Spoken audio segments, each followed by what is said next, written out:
I can't beat Sean's face. Hello, friends. All right, let me make sure I have the private chat pulled up here for anyone who says hi. But today, we are going to be going over Swamp Things issue 5 and 6. Yeah.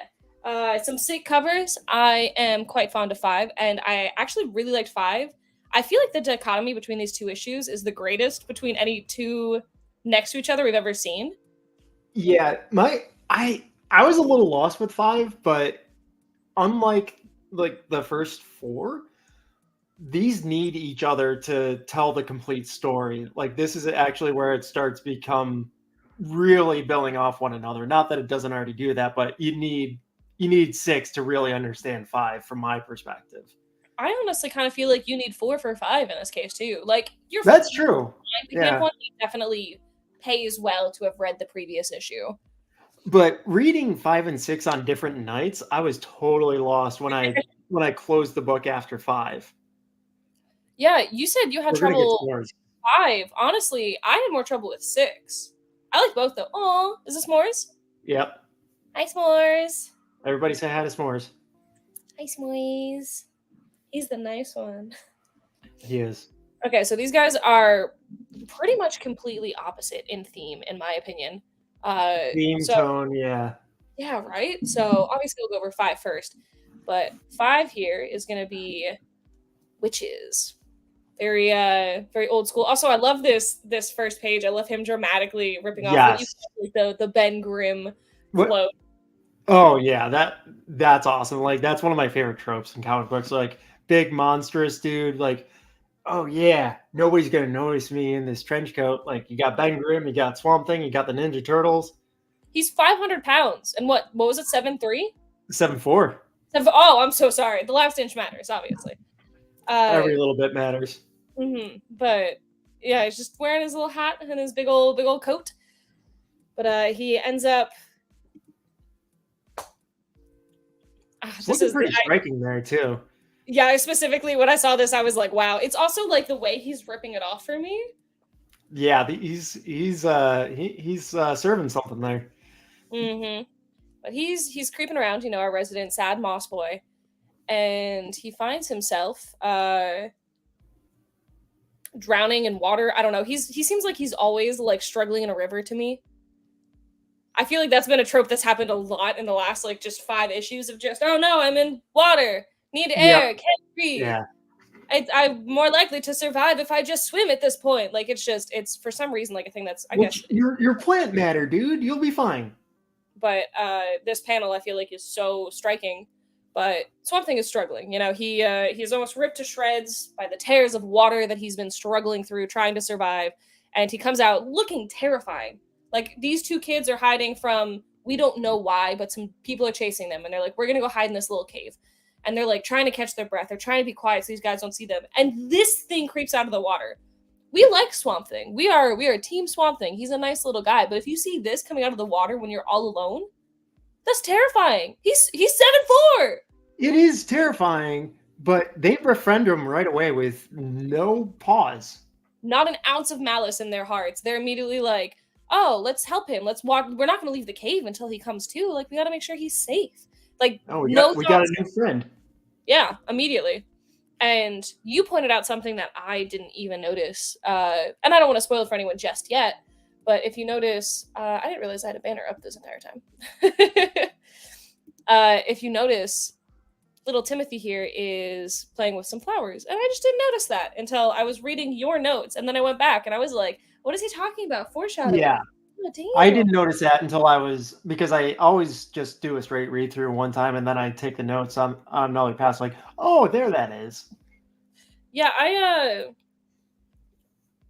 for those of you who haven't known, I was flying both today and the last Thursday. So the last 2 shows, I wasn't as brushed up on them as usual. I was like, oh, I'll just read them while I'm on the plane because I already don't really have all that much time right now. We didn't take any notes for last episode, in case you couldn't tell. I had a slideshow together. I still have it together. We just couldn't get Ryan's laptop to work. That's right. Yeah, it was awful. Oh man, my chat isn't loading for some reason. That's sad. I was gonna say, it's like it seems. Here we go. No, that was my fault. There we go. Hi, Jake.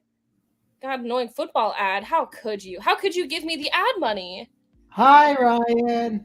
Everyone's saying hi, s'mores. Yeah, I'm so sorry. This is on me. This is on me. Oh, are we catching up right now?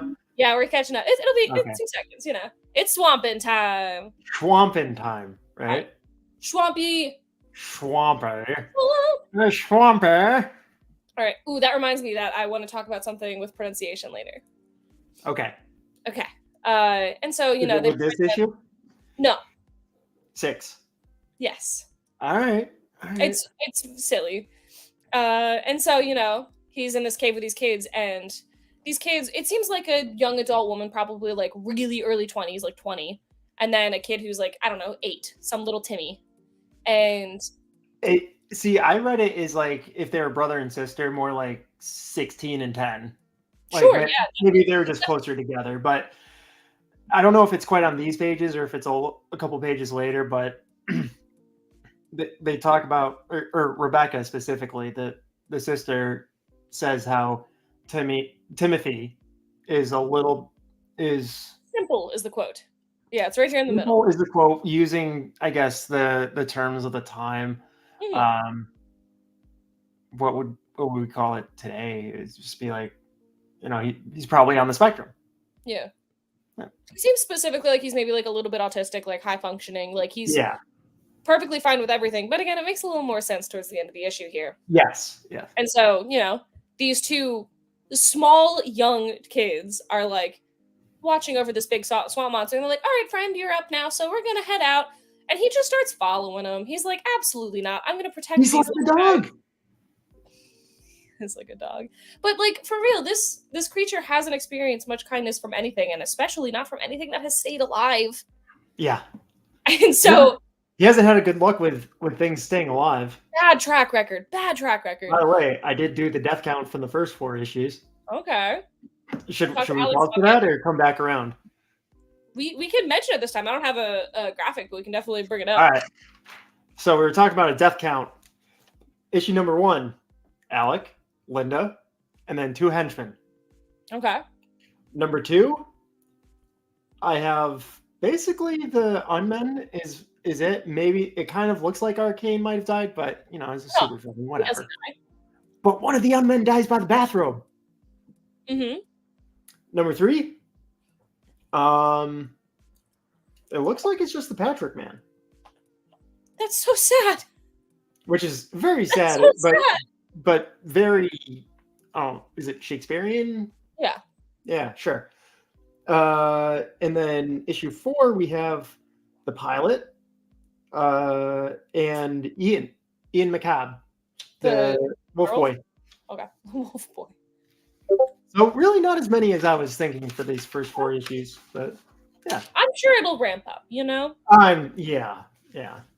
Yeah, anyway, Swamp Thing's like, absolutely not. I know who I am. I'm a giant tough guy. I'm going to keep an eye on these 2 sweet kids because they deserve it, god damn it. And so he, not in a creepy way, follows him, and there's this really cute moment that I want to highlight of just, he's following these kids, and he's still, like, again, beaten up, so he's slow, and the kids kind of, like, don't say anything, but they notice that he's, like, tagging along, so they just kind of slow their pace a little bit until he can match. They let him pick it up, yeah. But not in a way that makes him feel ashamed or anything. Just we're going to make sure that we can all walk together. Yeah.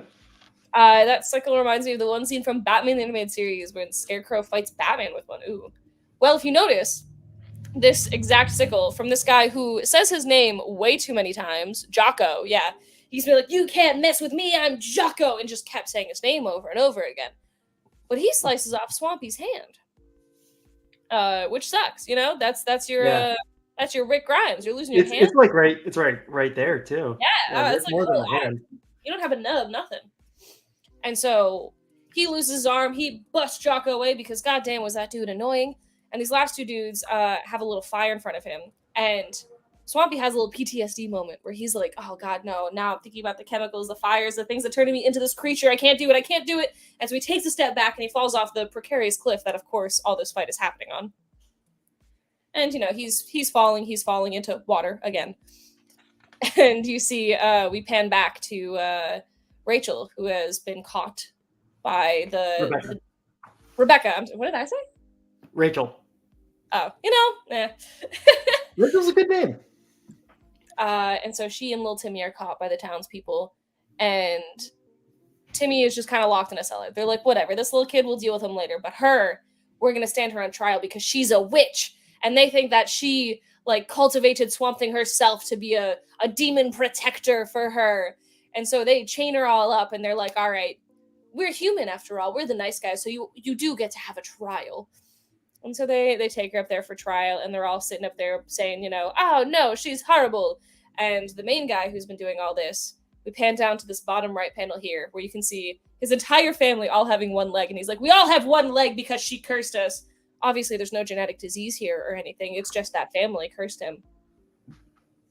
And he shows that even his newborn son, every son, will have one less foot until she is dead. I love comics. Yeah. The thing I didn't get about that courtroom scene is, like, he's contending that Rebecca is the last of the Ravenwind line. Mm-hmm. Timothy is right there. But witches are inherently feminine. Like, when you think of a witch, you're gonna think... No, but they're saying Rebecca is the last of the bloodline for the Ravenwinds. They're not counting Tim at all. Yeah, I think they're just thinking as far as witches go. They're like, witches are only babes. I didn't think of it as witches. I thought it as far as, like, carrying on a bloodline. But that's a good point. Like, no, I thought it was only the witches will carry on the curse kind of thing. And I was thinking of it as they didn't even qualify him as, like, a full human being in that sense. Yeah, because men are lesser. Yeah, that makes sense. Yeah. Okay, this is an interesting read, because I wasn't even thinking of the witchcraft, like the lineage of witchcraft. Yeah. Most usually, like, I mean, they can be like a male wizard and call him a warlock or whatever, but yeah, usually they'll be like, if you look at, like, I think a male wizard is still a wizard. If you think about what's up? Are you already streaming? Yes. Oh shoot. Never mind. It's okay. Hey, Becca. Sean says hi. Hi, Sean. Would you like to live try a chip? I'm okay, but thank you. Yes. What was I saying? I would have asked what kind of chip. But yeah, no, if you look at, like, witch trials and everything like that, that's usually going to be ladies that are put up there, and that's often kind of the thing that was put in for, like, Puritan stuff or whatever, where it was just like, no, she's too scandalous. No, she's too hot. She must be put to bed. Like, I've been to Salem, Massachusetts more than once. I get it. Oh, have you? Yeah. And then we see Swampy coming out of the water again, and I love this page. I love when someone uses, like, a 9-panel grade this well. And he's coming out, and he notices that his arm is actually regenerating, and both the audience and he did not realize that he could regenerate limbs. And so he's growing this back, and he's stronger than ever. He feels good. He feels strong, and he's like, I feel like this issue also had, like, a tiny bit of like a re-origin reminder kind of thing. Not a full origin story, but just like they glossed over it. They did that a lot, you know, in the time. It's not like where they're just continuing the story. So it works really well. Yeah. And so it's a bit of a lost art. He's getting his new power here, both for us and for him. And it's cute because you can see a little bit of, like, a scientist mind coming out. And he's like, of course, this makes sense, because, like, the whole thing that created me was this, like, regenerative plant matter chemical. And he's seeing all this happen. And I just think this is really striking. I love the way they do layouts here. I love how they do all these, like, really up close face shots. That's something and Bernie Wrightson is so good at them too. I've loved that this entire run. Like, that's been just such a striking thing for me. And then, of course, with his newfound strength, he's going to go break little Timmy out of the well. And he tosses off the doors of the cell. Not even the doors. I think he just makes the entire wall go away. He just pulls at the bars and everything crumbles. And he saves little Timmy. And he's like, all right, we're going to go get your babe of a sister. And Timmy's like, wait. And so he gives him the piggyback ride from hell, pops this little kid on his shoulders, and goes chasing. Now, I'd like you to imagine this 7'4" moss giant that's 500 pounds thudding through the streets as fast as he can with his cute little blonde kid on his shoulders. Yeah. And I will say that there's a moment in here that I don't really like, because I feel like we all know that Swampy's good, right? Like, that's the point. Like, he's a sad soul that you feel for. Like, every moment you just want things to go right for him. He's a good man, and even after he's turned into, like, what you would consider a monstrosity, he's still good. Like, he's still trying to help these kids. It's the only reason he's here at all doing anything. And they have this moment right here on the right where it says, Pause for a moment and consider this scene. A great moss-encrusted behemoth struggling silently, half a score of wildly fanatic men. A ghastly-looking swamp thing battling to save a life the fine and handsome townsfolk are desperate to take. Consider this scene and decide for yourself who really is the monster. And it's like, yeah, dude, like that's the run. That's the character. Like, what are you doing? Like, yeah, the whole thing is that this monster isn't really a monster. So I love the composition in that frame too. It's like it's almost like an inverse Iwo Jima, like that famous pose where they're trying to raise the American flag. No, I think the art is amazing. Everything about this is amazing, but then I hate that they're like really hammering that point home of like, yeah, I like that a little more when you're being a little more subtle about it. Like, this is comic books. We don't always need subtlety. I just felt at that moment. There's two places where I'm okay without having subtlety. It's comic books and it's pro wrestling. Speaking of which, do a power bomb out in collected edition. Yeah. Wait. Hold on. I want to see that. We'll bring Jake back up in a second. Okay. You're going full screen, boy. I want to see your shirt. Got this straight from Danny Warren Johnson's site. Hell yeah. Super comfy. This is why I never trust witch trials. It's always men judging her, never any women. Typical sexism. Jake, there's a lot of reasons you shouldn't trust witch trials. I'm just going to tell you right now. Maybe, if she's a witch, just let her be. She's probably pretty cool. But so they really hammer the point home. They really bonk you over their head, and they're like, "Look, guys, see, he might look scary, but he's not the monster here." Like that has been every episode or every issue, excuse me, but sure. Every issue, yeah. And this theme was also driven home in film many times, but maybe no better than in the classic movie The Goonies. Oh yeah, man, I played the heck out of my Goonies VHS. I only watched it for the first time last year. Oh my god. I haven't seen it in probably 20 years.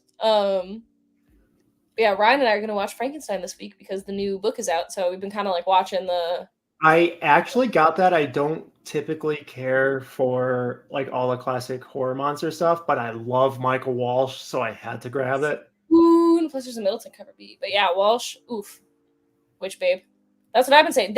So that's also part of the reason I kind of wanted to say that she was 20, because they definitely sexualize her a little bit. Yeah, I mean, not that that stopped anybody at the time. Sure, but it just made me feel. This is also I think this also kind of plays into the puritanical kind of setting where the life expectancy was 31. It's also she's not doing anything, but it's just sure. Yeah, it's the ogling. It's the ogling. So of course, Swampy, even though he's terrified of fire, I guess he's got a little phobia now, rightfully so. He's struggling to go through it, and she's like, "Don't even my friend, please, don't. You will die. You cannot go through this flame anymore. Thank you, but just forget about me. Thank you. Go save Timmy." And of course, he's already saved Timmy. Whatever. But he's like, "Fine, you're right. I can't go through it. I'm gonna go around it." So he goes around and just rips the tree out of the ground. And then he's sitting there and he's like, "If anyone wants to touch her, he has to go through me." Very stereotypical, strong man. And she's like, "Don't worry about this anymore, honey. I got it." And I love this page to the right. I love the way they break the page, and it almost exactly breaks how her character is shown, where it's very demure, damsel in distress, help me. And then it goes into looking like some powerful goddess. And she's wielding it at that point. And then I love this part. You find out that it's the way that she presents it. You can see she's just "Oh yeah, I'm not the witch, Timmy is," but he gets to use me as a familiar basically, but it's totally fine because he's a sweetheart. All he does is make flowers, so I don't even care. It's fine. And then you see that he just turned all of, to be fair, these people were trying to kill them, but he just turns them all to flowers. But it's so funny to me that she's yeah, he's just, all he does is make flowers. He's just a sweetheart, so it's okay. It's totally fine. And it's so funny to me. Yeah, it's an interesting take, and you see it again if you go through a reread. You see the flowers in little cavern setting earlier on, but I didn't know how to interpret this as far as the running death count, as far as a bunch of humans. If they're turned into flowers, flowers are still alive. Yeah, so I was looking at them and they look like they're growing. They look like they're in the ground and they're living their little flower lives now. I don't think they're dead. They're fully grown. They'll probably pollinate. So I don't think they're dead. I mean, Yeah. Jocko might be dead. I didn't really read it as Jocko being dead. I don't think so. Oh my goodness! M1 Comics is here. I met him at Terrificon, and he was terrific himself. Oh, hello. Yeah, absolute sweetheart. You guys should go check him out on YouTube and Instagram. But yeah, so this is actually like one of the few moments that we see Swamp Thing have a nice relationship with someone that is pretty nice. Like, I mean, sure, this was not a nice thing to do, but I feel like they were more than justified. Yeah. And they just go on about their day. They're like, cool, we're gonna go over here. Bye, Swampy. It was nice meeting you. And that's it. Everything's good. They just truck off to Boston. Yeah, which I'm sure will go great for them. But, you know, they have a nice happy ending, and I think this is literally the first time that everything is totally cool with the swampy person. Like, that's it. Yeah, he can actually like take his mossy hands and go like, all right, cool. But that does take us to the very last page here. That looks super weird because we see Alex and Linda Holland, who Alec is Swamp Thing, and Linda died in issue 1. So we see that, and that kind of takes us as a great segue to pass this over to Sean. Yeah, so that last page... It's more like a recap, Mon. It's more like a recap. It was so... It threw me off, but again, great cover. And look at that robot guy on the cover for number 6. It's awesome. But this opening page for number 6, I think it's my favorite opener because it's just Easter eggs, literally one on top of another. We have... I took a zoom in shot. I mean, it's Bernie, it's Bernie and Len all on top of each other, down to Ferret from the first issue, the crony, alias Len Bernard. There, each of their first names, like. Plus, even setting all that aside, you look at the story title in the clock, A Clockwork Horror. The horror is spelled out in the display of the clock. Like that's, and it just looks cool. You don't even need anything more than that. It just looks cool. Yeah, I love like all the background stuff. Matt called Joe Orlando, which is the editor for this issue. Yeah. It goes artist conception, and at the bottom it goes, P.S. call me if you need any revisions, but it's signed by Bernie. Like, as told to Len Wein, the statement report and codename Swamp Thing, even the article of Holland's death. And then we go inside and it opens up with the story properly. This is the desk of Matt Cable. So Cable and Abigail are brought back into the story, except Cable just gets pulled off of the Swamp Thing beat, and he's upset because he doesn't get to find his own justice for his BFFs. Yes, that does look like a G.I. Joe file card. That I had that exact same thought, Jake. He's upset because he can't find his own justice for his friends. So he's just kind of like, okay, what do I do next?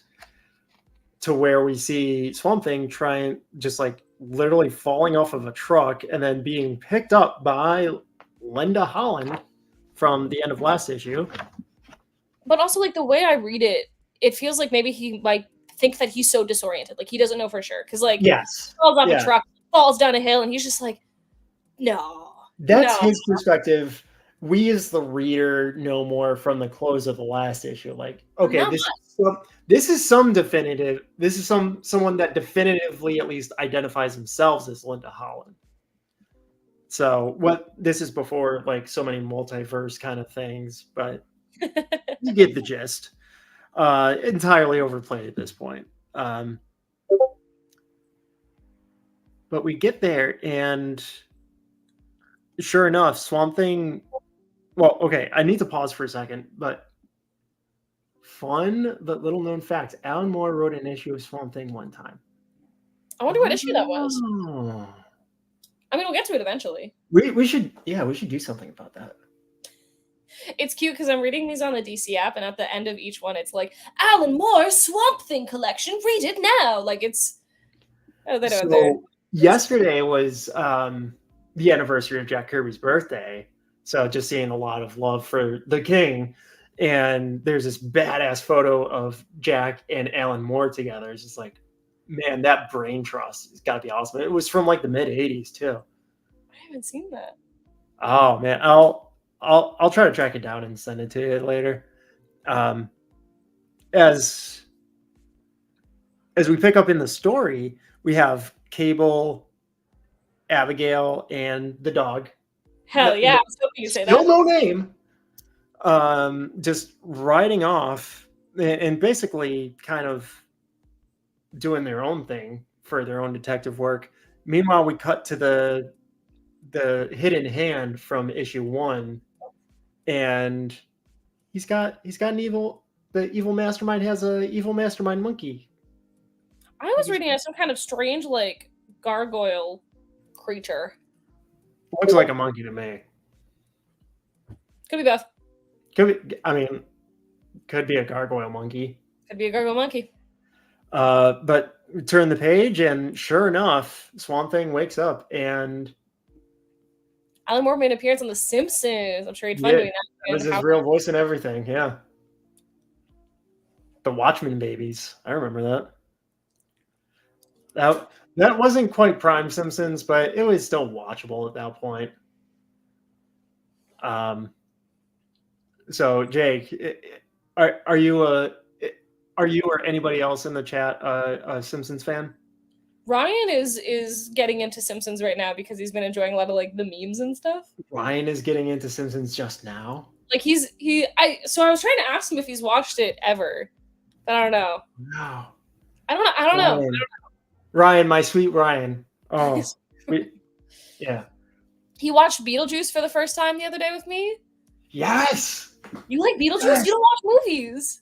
What's that? I didn't know you liked Beetlejuice. You don't watch movies, and you don't like anything spooky. I love Beetlejuice. I consider Beetlejuice a comedy, not a. It is, yeah. But it falls in like a category of like maybe you wouldn't like it kind of thing. I love it. I absolutely love it. He laughed multiple times, and he's a grumpy man.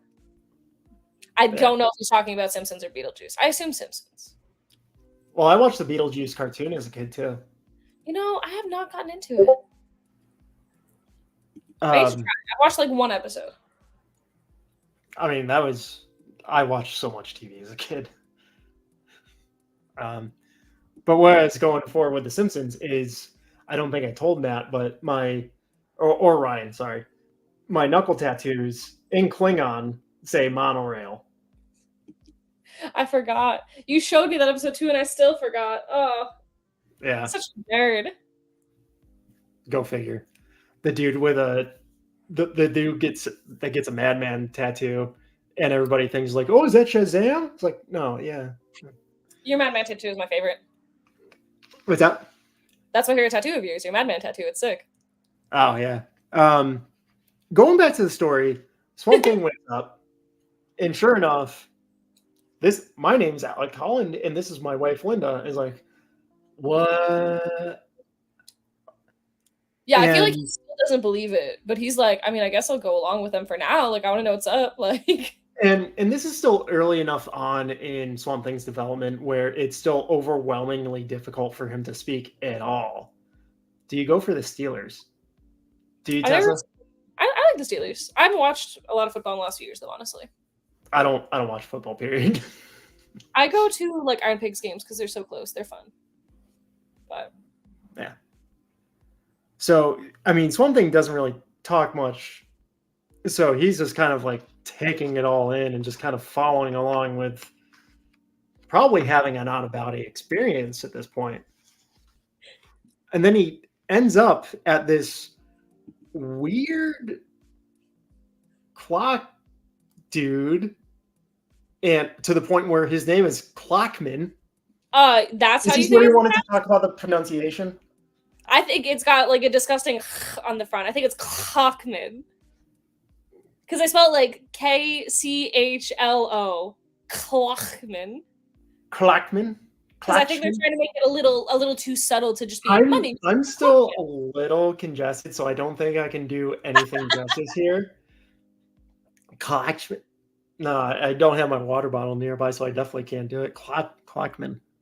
I'm going to say Clockman. I'm allergic to cats, and I was hanging out with 5 cats all week, so I'm definitely all sniffly. I got 5 cats and a dog all week. Best week ever. But we have Clockman here, and not only is he a clock maker or a clock aficionado, like he just kind of grows into the name, but he's also the mayor of this little anachronistic town. And he's so sweet. He's so cute. I love him. Look at him. And he ends up being a roboticist. Like, once this comes into play, and then you go back to the front cover, this starts giving me a read of the robot designs in like the Fleischman Superman cartoons.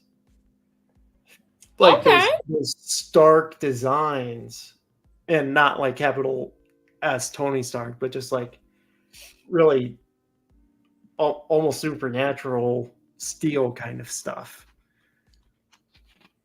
But he goes into how he creates his own. Yeah. There's these bots got some cake.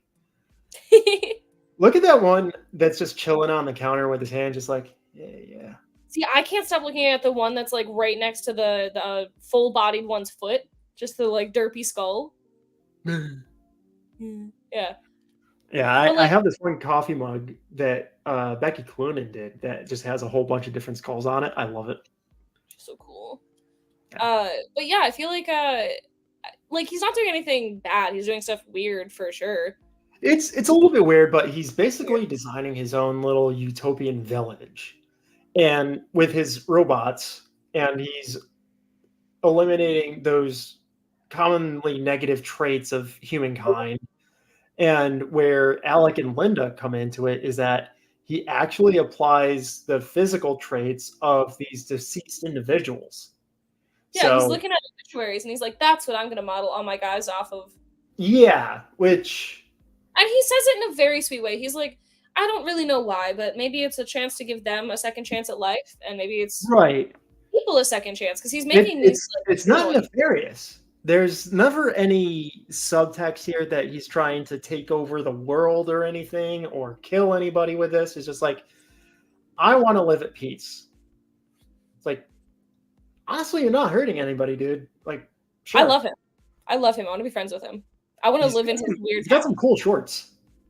His style is unmatched. Yeah, can you advance a slide? I have one.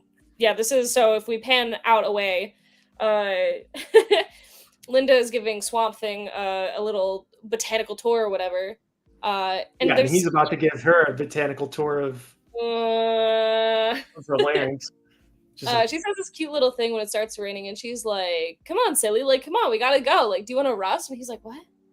What's happening? Because he's not up to date, like, at all. Like, nothing. Yeah.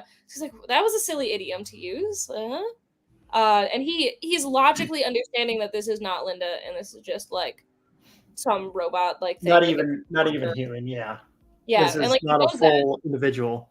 But it sounds like her, and it looks like her, and it feels like her, and she's so close, and he hasn't seen her alive in a long time, and it's his wife, like, but so he's like struggling with himself, and you can see he actually speaks out loud for the first time, and I want to say like at least an issue. I think it's like 2 or 3 even. Yeah.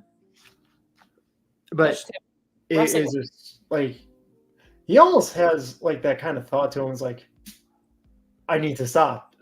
Or I could keep going.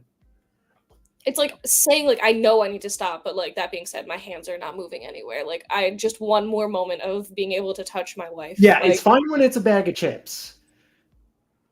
Not making out with a robot. I mean, they wouldn't be doing anything bad. But then it goes back to the rusting. Oh, yeah, Jake, I just came back from vacation this morning. I hope you have fun. My vacation starts next Thursday. I'll see you on Saturday. Yeah. Can't get away from you. I'll just duck you the entire Rose City Saturday. That's fine. You can see Ryan now. Oh man, can I see Ryan without you? Yeah, that's fine. We can have shared custody. Shared custody. Okay.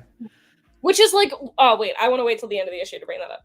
Okay. So we have the shadowy henchman speaking through this bird robot and this dude that looks like the bootleg Phantom there. So they come into the town. They want to just ruin everything. And Like, I forgot about the reason why. I think it's just like we want your they technology. wanted to just take over the technology, right? Yeah. So They wanted the mayor because he had the brains to make more. They were like, let's take this yeah, guy. they wanted to kidnap him and use him for their own purposes, and then the henchmen, which I think there's 4 total, they start battling, and then it gets to a point where yeah, okay, he does look like Marvel's Claw. Yeah, I see that. Except he doesn't have the loudspeaker for a hand. But it gets to a point where the Robo Linda gets. We're not really in Pittsburgh. We're closer to Philly, but we are in Pennsylvania. We're just flying over. Yeah. We're on the other side of that rectangular state. You got the right idea. Sure. P. Do you prefer Steelers over Eagles, though? So Robo Linda gets caught in the crossfire. And Swampy is holding her, so he's really torn up at this point. Well, she tries to run after the robotic Alec Holland that was already slain. Yes. So, yeah, just like the frame before. Now, do you think in that moment that like she had feelings, or do you think she was just a robot? Because she heard it from far away and goes running, and she's going against any instincts that would be put into anything robotic, because she is running towards the danger, even though she can't save him. Like he's depleted on the ground, and she goes running towards it, saying like just no, and just sobbing. Yeah, I as I understand it, I think this is her perception is that she is genuine with these feelings. It is not like she's stuck in the loop of saying she loves Alec, the robot. And that's because she gets shot. Like she is dying. She's sure, dead. She's repeating it. No, but please. At the same time, like her actions are depicting that emotion at the same time too. So I think it's that kind of thing where, like Data in Star Trek: The Next Generation, where they're very capable of processing certain things, not quite always sure how to express it, or how to actually follow through with it. They know it's something there and there is a follow-up action to it, but the understanding is not fully developed with the, I guess, more binary kind of mindset of an automaton. Meaning ones and zeros, not in any other kind of binary in that sense. But I think her perception is that, yes, her love for Alec in that sense is real in that point. So Swampy gets PO'd at that point, and he starts fighting Bird Robot, throwing the henchman aside. Well, he's also like watching her die again. Yeah, he's like that she's doesn't help at all. And she's just she's a robot or whatever, so she's broken in the way that, like, you know, when you broke one of your early 2000s kind of things and just keeps like saying the same thing, and it's just broken, make the same sound over and over and over again, just going love him, love him. He's like, you don't love him, you love me, I'm Alec, you never lived this thing. And so he's just like, and he kind of makes her stop. He just gets so mad that he just squishes, and she's already like dead, like she's gone. It's just like a motor that just keeps hitting the same notes over and over again. Right. It's like when you leave a record on a turntable and it's done playing. It's like, and so he takes out his anger, goes all rock'em sock'em robots. And they're robots, so who gives a crap? But there are the henchmen of the Conclave. Jake, we don't know that. There are the henchmen of the Conclave. They end up getting struck a little bit. So as I count it, we have some dead robots in here for sure, but we have 4, 5? Yeah, 5 deaths. Clockman and the henchman. So that's the count for this issue. But then as we go through it, it's basically... Well, henchman, or I'm sorry, not henchman, Clockman is also a case of what we were talking about in the last issue, where we were just like, even when Swampy meets someone who's nice, they just die. And so Swampy is up there trying to protect Clockman. Like, he's just trying to be like, everything that's done here is good. Like, stop, you monsters. Why are you doing this? And then Clockman is just too fast, and he goes in front of Swampy to save him, even though it wouldn't have saved him. But obviously, he doesn't know that. So he dies for nothing. He gets shot right in front of Swampy, just protecting him. And again, the expression in Swamp Thing. Yeah. Like, A+. I love this page. The color play on it is really good too. So the battle winds down, and there's really nothing left. This is another anachronistic setting, because this is a different setting than issue 5, but that seemed out of time. This place seems out of time for a town that's run by Mayor Clockman.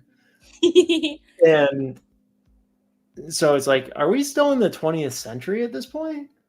Well, no, he's supposed to say that he like went into like some weird Scottish village that was out of time. Like, that was at the beginning, where it was like, why is this strange place here? So he was making some idealized version of the world that could never exist now. Yeah, well, yeah. But meanwhile, it's like in New England. Can I read the last little blurb down here at the bottom? Yeah, please. So everyone is burnt to dust. You know, everyone is getting shot, and there's fires, and it's just reduced to ash. And it goes, when the clamor of bullets rending metal and of metal crushing flesh at last fades into silence, there is only the solemn Swamp Thing left standing in the village square. And like, can you imagine being Swamp Thing right there? Like, everything that, the entire thing that you've just, this new piece of the world that you've just discovered, everyone you've met, just a pile of ash around you, and there's nothing around. There's just the sounds of crackling fire and birds in the distance, and the smell of ash. Like, it might be a little sad to put it that way, but it's like circling the drains. Like, even in this new life as it is, Swampy is still suffering a lot of loss again and again. And sometimes they end up okay, like with the Ravenwind siblings. Like, they make it out, but there is still loss along the way. Sometimes? Do you mean exactly one time? I mean, so far. So true. But right now, it's either everyone is mean and bad and awful, or they're nice and they die. I mean, at this point, you're saying, you know, Swamp Thing is left standing in the village square, but then you turn the page and he's got the dog. Yeah, I love that there is a shared custody going on here. I also love this top part of the page too, where it just like, as again, but like everything in the town is dead and silent, other than some rending pieces falling to the ground, right? And then Mr. Clockman's last big clock just going like bong, bong, bong, bong, bong, bong, and he's like, shut the fuck up, just. I do the same thing when my alarm goes off. Like, literally, you can see how he changes, because he's going, that poor man. Like, in the end, his new race of men was not so terribly different from the old. You keep seeing these ellipses because he's like having trouble thinking because this stupid noise in the corner, he can't focus over this. And he's just like, shut up! I mean, I think maybe it's his Swamp Thing state of mind, but there's a gravity to the pausing. Like, it's more dramatic in that sense. It's not necessarily. Look at that last panel where he's walking away in the hole that he put, and the dog comes up to him though. So like, even in this dark moment, like he is still loved and worthy, even if it is just from the point of a canine. Dogs no. Do you think Swamp Thing can make grass grow all across the globe at once? I think so. If he tried really hard, it'd take a lot of concentration. Yeah, I'd probably need some other green help. I don't know. That would be like his Superman spinning the globe around backwards. Oh, it's one of my favorite movies. But yeah, I love that I feel like Matt Cable and Swamp Thing kind of have shared custody of the dog, and neither of them know, especially Matt. Yeah. And then this is showing that Swamp Thing will be going into Gotham City next issue, and we get an iconic Batman and Swamp Thing cover. Yeah, I wonder what happens in Gotham. Batman. That's it. It's just like a 1x1 cube square, and you just get to shake hands with Batman, and then you leave. That. But yeah, we will. Yes, Jake, Batman. But yeah, we will. Are there any other closing thoughts you want on these last 2 issues here? I can't think of anything. What do you have? I kind of like how different these 2 were back to back. One of them is very like old Salem witch trial vibe. It's not actually, but just that, Scarlet Letter vibe thing, and then it actually is a witch. And then this one, instead of being all like mystical and magical, this is like, what if we just made like machinery? Yeah, there's a good juxtaposition in that sense too, because the timing was like you're saying, Gagman was in an older time, but then he also has his mind that develops like so far ahead of anybody else in that sense.